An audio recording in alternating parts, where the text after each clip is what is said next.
Seguinte, eu reuni uma série de fatos, uma série de publicações em blogs, setoristas e canais desde lá de 2019, quando o Guerra foi emprestado para o Bahia, tá? Então é o seguinte, ó, ainda na época do Felipão, o Alejandro Guerra ainda não tinha jogado pelo Palmeiras lá em maio de 2019, tá? Após o empate contra o CSA, onde o Guerra estava no banco de reservas, o Felipão, que era o técnico da época, ele respondeu por que ainda não tinha dado uma oportunidade para o atleta. Ele disse o seguinte para a imprensa naquele instante, né? Muitos não jogam, assim como o Guerra. Aí começa a falar, o Zé Rafael tinha que jogar, o Zé Pedro, aí depois o Juquinha, tá? Não é assim. E mais, a torcida não sabe. Não sou eu para falar, mas o Guerra vem de uma lesão de 20 dias e vem entrando nos treinos. Calma, quando tiver que colocar, eu vou colocar, afirmou o Felipão naquela ocasião, tá? Então, isso daí foi o primeiro argumento do Felipão lá na ocasião, e ainda em maio, em uma entrevista para um canal de YouTube do Jorge Nicola, aquele fofoqueiro que vocês conhecem lá, que é um comentarista da ESPN Brasil, o gerente de futebol do Palmeiras, que é o Cícero Souza, falou sobre o estranho caso do meia Alejandro Guerra no Palmeiras, tá? Ele disse que o venezuelano, na verdade, recordando, né, o Guerra não jogava uma partida pelo Palmeiras, na verdade não joga ainda, né, desde 2 de dezembro de 2018, tá? No ano passado ele foi emprestado para o Bahia, lembrando para vocês, mas não permaneceu em definitivo, foi reintegrado ao plantel do Palmeiras, em 2020 ainda, tá? Então nem no Bahia ele conseguiu ficar. E aí o Cícero, nessa ocasião que eu citei agora, ele disse o seguinte, em relação ao Guerra, quando definimos o elenco para este ano 2020, ele começou a buscar opções de empréstimo, que ainda não foram configurados. Ele é um profissional como poucos que trabalhei, tem uma inteligência acima da curva, além de ser uma pessoa gigantesca, que vem ajudando inclusive vários venezuelanos no Brasil neste momento, contou.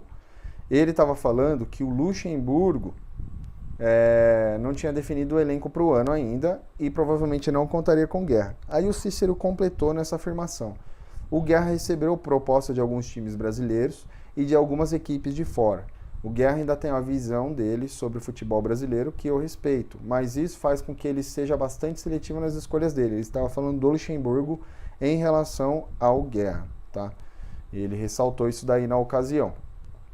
Agora, em agosto de 2020, o presidente Maurício Gagliotti disse que o atleta não está sendo utilizado por opção exclusiva do Vanderlei Luxemburgo. Abre aspas, fala do Gagliotti. O Guerra é uma decisão totalmente da comissão técnica que definiu o elenco que teria que trabalhar para essa temporada. Essa é uma decisão técnica, disse o presidente para um programa de TV, uma entrevista do programa Mesa Redonda da TV Gazeta, no domingo, dia 16 de agosto de 2020. Tá?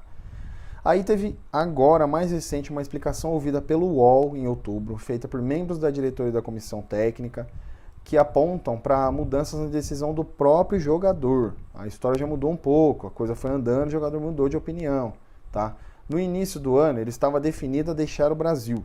Quando uma oportunidade foi encontrada para ele, ele disse que era hora de ficar no país. Então, foi oferecido, o Guerra queria sair, foi oferecido para ele uma proposta, aí ele mudou de ideia e quis ficar no Brasil. Em janeiro, continuando essa matéria, né? Em janeiro, quando o clube fazia o seu planejamento, os jogadores e seu representante foram chamados para discutir o futuro. O Palmeiras havia definido que toparia emprestá-lo novamente, mas sem renovação de contrato como havia acontecido em outros momentos. 5 clubes, entre eles Curitiba, Vasco e Goiás, apresentaram interesse, mas o Guerra informou que gostaria de atuar fora do Brasil. A diretoria então passou a buscar soluções fora do país, mas sempre esbarrou em questões econômicas, especialmente por conta da diferença salarial entre times brasileiros e do resto do continente. Tá? Faz todo sentido. Aqui os jogadores são mais superfaturados do que em outros países do nosso continente, da América do Sul. E para piorar a situação, em março a pandemia interrompeu a possibilidade de negociação e tudo mais. No meio do ano, com o futebol retornando aos poucos, a diretoria apresentou uma oportunidade de ir para o time Rio Negro Águilas da Colômbia, com parte do salário pago pelo Palmeiras para facilitar o negócio. Aí o jogador então disse que não tinha interesse e que achava que poderia render mais no Brasil. Ele ainda lembrou que já tinha sido o melhor atleta de uma edição da Libertadores e que merecia mais oportunidades.